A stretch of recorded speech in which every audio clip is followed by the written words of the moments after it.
Mất cho bên mà con nó đó. Ừ. Tôi có gì mua lại có sân chơi.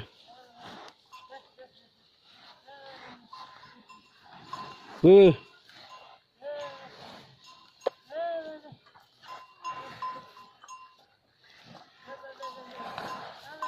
Cho nó mới xài gì cho cháu cả. Ở bây giờ nhiều quá đi thôi. Chả hát bộ tính nào màu nè. Tụi nó bên màu. Ý từ coi từ tận nó.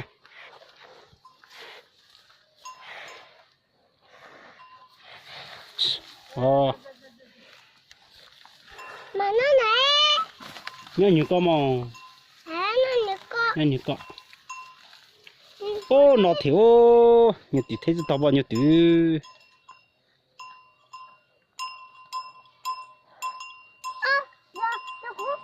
Nhớ tôi nhớ tôi nhớ tôi nữa luôn. Tôi có cái mua đi à, tôi có na. Wow.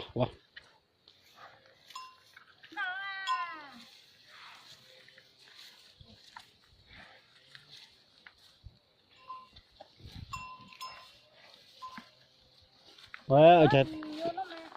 Cái tháp bộ tính nào cũng mỏ thì nè hò. Anh.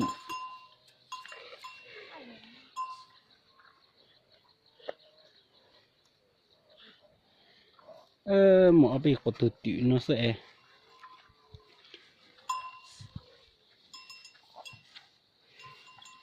Ô, anh nhớ nhớ sao nó thiếu.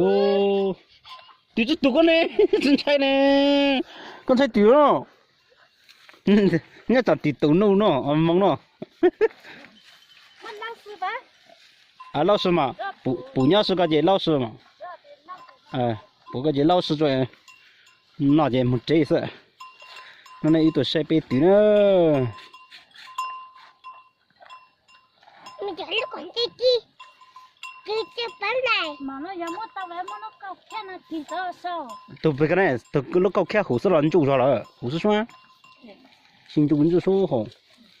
Tôi nói lục tổ số no. Ô.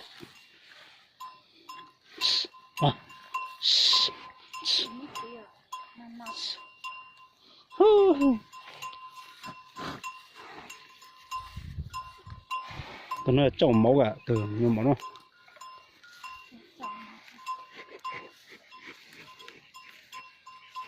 Tìm một bên nó, nhất là tùy tục á, cái bên nó. Chân chạy nữa, tùy tục con này, tao nó cái này phủ tùy vậy à? Có tôi đặt cái phủ bê tùy nó nè, bê tùy nhau nó nè. Tùy tục có, tùy tục tao khó thì là, tao ấy khó thì à? Nhân nó sao? Nhân có sao nhị sao có sao nhị tụ nè? Con chạy nhị tụ có thì vậy à?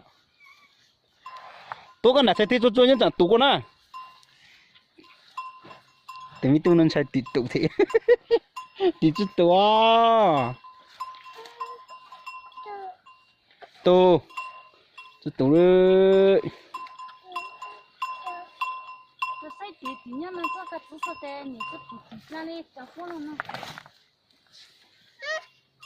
Chúng ta nè, có tôi nhận được con này cái chuyện xe, xong chạy lên sóc cô mà tùy lưu hồ, chẳng chạy lo có được.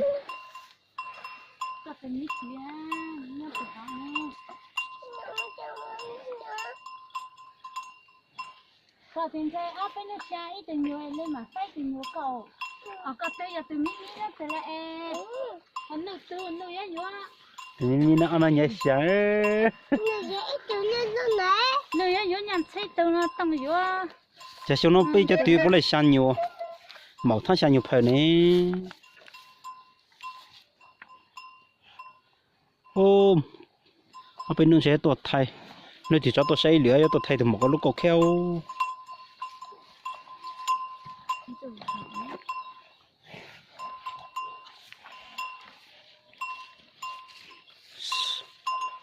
Ô, nó đây hao nhà thấy tàu này hả?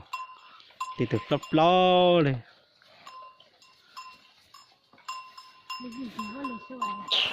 Từ món nó hấp bao nè, từ món nó nè. tụi thì bây tụi con chỉ bao lọ thôi mà tụi con cho riêng tụi con chỉ bao lọ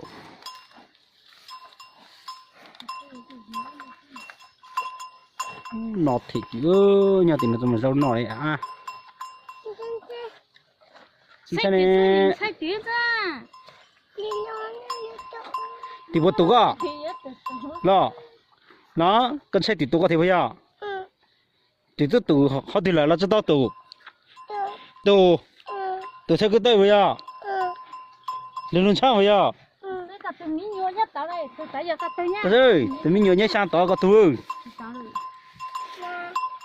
sang tao bay kia à phần hậu bây giờ bây giờ thì này tôi ít lúc gì rồi bay nhà bay chắc ăn rồi nhà chụp kia nó mà bao kẹo ít lúc gì đó cái kia thì là các tôi sang tay kia bây tôi uốn lại tôi tay tay lúc gì vậy ý giờ tao nó tôi tôi bóc cú lệ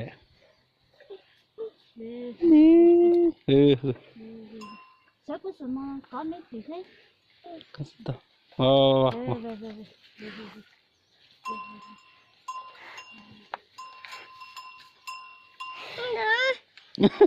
chân chạy tì chính nó nữa mà bộ tì nhất nó tàn chế bên một chế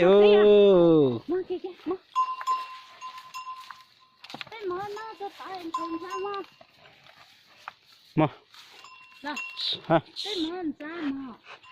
tất kia muốn được có tâm trạng có thể muốn thấu đấy á thì con bát thế ở đây mà tan chẳng có trách lê muốn nó tâm trạng muối à bây giờ muốn nó tâm trạng một chế ta chỉ phải này một chuyện chả bố cái chế muốn nó sao muốn rõ thì tôi nhận để tin nó hả bây tí nhân nó nè tí nhân chỉ bây sẽ tặng chế bây lùm một chế đó